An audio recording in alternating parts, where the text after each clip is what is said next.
नाशिक जिल्ह्यातील दिंडोरी येथे रस्त्यालगत असलेल्या विहिरीचा अंदाज न आल्यानं कार थेट विहिरीत कोसळली होती आणि या भीषण अपघातात 9 जणांचं निधन झालं होतं आणि त्यामध्ये 7 लहान बालकांचा देखील समावेश होता। या घटनेमुळे राज्यभरात रस्त्यालगतच्या सुरक्षेचा प्रश्न पुन्हा ऐरणीवर आलाय। बीड जिल्ह्यातून जाणाऱ्या विविध महामार्गावर तब्बल 54 अपघात प्रवण म्हणजे ब्लॅक स्पॉट स्थळे असताना रस्त्यालगत असलेल्या धोकादायक विहिरींचा प्रश्न गंभीर बनलाय। जिल्हा प्रशासन व वाहतूक विभागाच्या दुर्लक्षामुळे या विहिरी संभाव्य अपघाताचं मोठं कारण ठरत आहेत। या संदर्भात सामाजिक कार्यकर्ते डॉक्टर गणेश ढवळे यांनी केंद्रीय रस्ते वाहतूक मंत्री नितीन गडकरी, राष्ट्रीय महामार्ग प्राधिकरण आणि जिल्हाधिकारी यांच्याकडे तक्रार दाखल केली आहे। नाशिक जिल्ह्यातील दिंडोरी येथे 3 एप्रिल रोजी नुकत्याच घडलेल्या कार विहिरीत कोसळून 9 जणांचं निधन झालं होतं, ज्यात 7 मयत बालकांचा समावेश असलेल्या घटनेचा दाखला देत अशीच दुर्दैवी घटना घडण्याची प्रशासन वाट पाहत आहे का, असा संतप्त सवाल त्यांनी उपस्थित केलाय।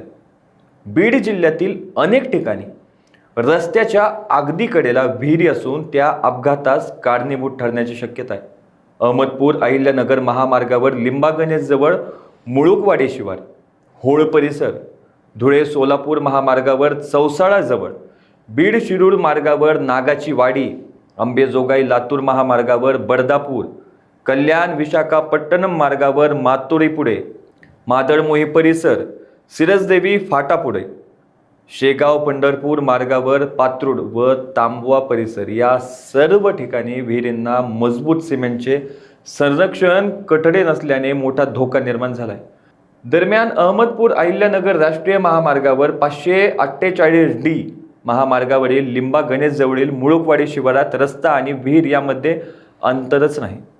येथे पूर्वी 2 अपघात झाल्यानंतर डॉक्टर गणेश ढवळे यांनी आंदोलनाचा इशारा केल्यानंतर तात्पुरता पत्र्याचा कठडा उभारण्यात आला, मात्र वेगवान वाहतुकीसमोर तो निष्प्रभ ठरत आहे।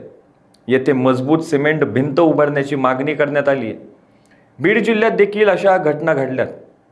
नागाची वाडी फाटा शिरूर कासार रोडला कार विहिरीच्या काठाला धडकून तरुणाचं निधन।